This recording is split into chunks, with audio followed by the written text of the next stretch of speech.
Filer اور non filer کا فرق بنیادی طور پر ٹیکس ریٹرن فائل کرنے کی بنیاد پر ہوتا ہے۔ فائلر میں وہ افراد یا ادارے ہوتے ہیں جو باقاعدگی سے ٹیکس ریٹرن فائل کرتے ہیں۔ ان کے پاس ایک فعال نیشنل ٹیکس نمبر ہوتا ہے جسے NTN کہتے ہیں۔ یہ لوگ ٹیکس حکام کے سامنے اپنی آمدنی اور اخراجات کی مکمل تفصیلات پیش کرتے ہیں۔ نان فائلر میں وہ افراد یا ادارے ہوتے ہیں جو ٹیکس ریٹرن فائل نہیں کرتے۔ ان کے پاس یا تو NTN نہیں ہوتا یا وہ NTN ہونے کے باوجود ٹیکس ریٹرن فائل نہیں کرتے۔ فائلر پر مختلف مالی لین دین پر کم ٹیکس عائد ہوتا ہے، جیسے کہ بینک سے کیش نکلوانا، پراپرٹی کی خرید و فروخت اور گاڑیوں کی رجسٹریشن وغیرہ۔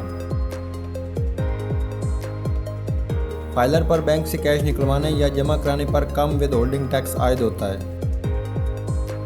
مختلف سرکاری اسکیموں سبسڈیز میں ترجیح دی جاتی ہے۔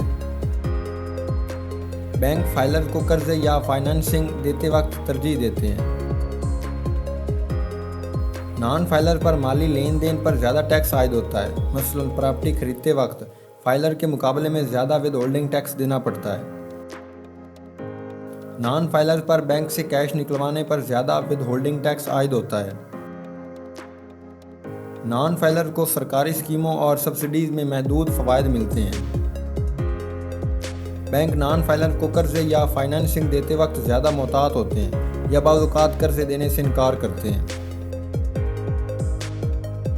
پاکستان کے بجٹ 2024-25 میں حکومت نے فائلر اور نان فائلر کے لیے مختلف ٹیکس ریٹرن مقرر کیے ہیں، جن میں فائلر کو مختلف مالیاتی اور کاروباری معاملات میں رعایت دی گئی ہے، جبکہ نان فائلر پر زیادہ ٹیکس عائد کیا گیا۔